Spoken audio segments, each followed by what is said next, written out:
낙동강 시발기라는 이름에 대하여 오래전의 일이다. 강물을 따라 거슬러 오르며 걷고 있었다. 입으로는 러시아 민요 볼가강의 뱃노래를 흥얼거렸던 것 같은데 그 노래의 정확한 제목은 이제 가물가물하다. 다만 분명한 것은 낙동강을 따라 오르던 길이었다는 사실이다. 어느 지점에서 작은 쉼터 하나를 만났다. 아담하게 꾸며놓기는 했지만 내가 생각하는 공원은 아니었다. 나에게 공원은 두 가지 조건을 갖춰야 한다. 공중 화장실이 있어야 하고 물을 마실 수 있는 급수대가 있어야 한다. 그런데 그곳에는 둘 다 없었다. 바닥에 자동차를 세울 수 있는 흰선만 몇 개 그어져 있을 뿐이었다. 그때 나는 지금처럼 차 안에 책을 가득 싣고 다니지도 않았다. 움직이는 서재라고 부를 만한 공간도 없었다.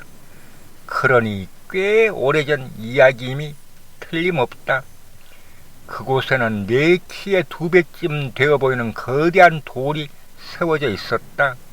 그리고 그 돌에는 큼지막한 글씨가 새겨져 있었다. 낙동강 시발기. 나는 그 글귀를 보고 고개를 끄덕인 것이 아니라 오히려 갸웃했다.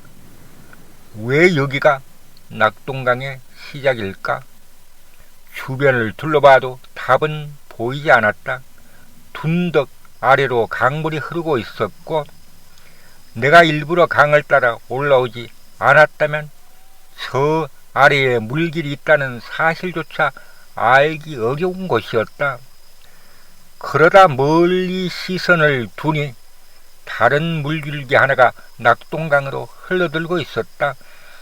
아마 사람들은 그 지점을 보고 생각했을 것이다.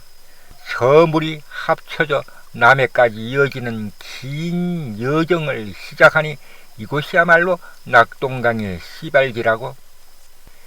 그러나 나는 그 의미가 그다지 타당하게 느껴지지 않았다. 오히려 사람들은 무엇이 되었든 작은 구실만 생기면 거기에 큰 의미를 새기고 싶어하는 존재라는 생각이 들었다. 그리고 오랜 세월이 흘렀다. 지금 나는 또 다른 곳에 서 있다. 이번에는 분명 소공원이다. 공중화장실도 있고 급수대도 있다. 내가 생각하는 공원의 두 조건을 모두 갖춘 곳이다. 그런데 이곳에서도 같은 글씨를 보았다. 낙동강 시발기. 이번에도 두 물줄기가 만나는 곳이었다. 하나는 태백에서부터 흘러내린 낙동강 본류였고 다른 하나는 만만치 않은 기세로 밀려드는 물길이었다. 언뜻 보면 어느 쪽이 본류인지 헛갈릴 정도였다.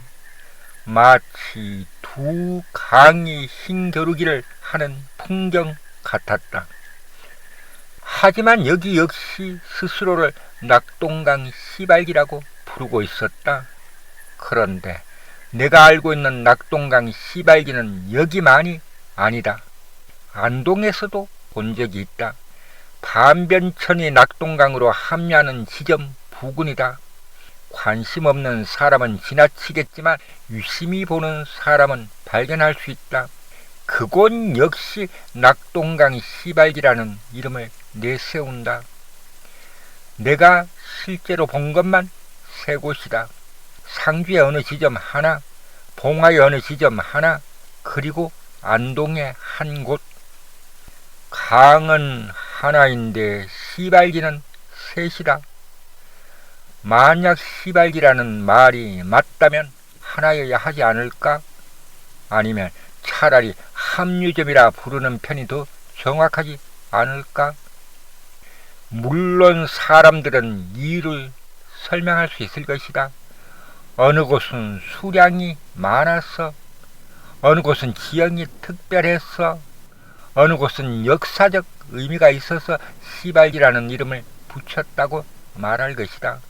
하지만 내가 강을 따라 걸으며 얻은 생각은 조금 달랐다. 사람은 의미를 붙이는 존재다.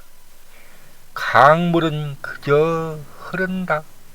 산에서 내려온 물이 다른 물과 만나고 또 다른 물과 만나며 바다를 향해 간다.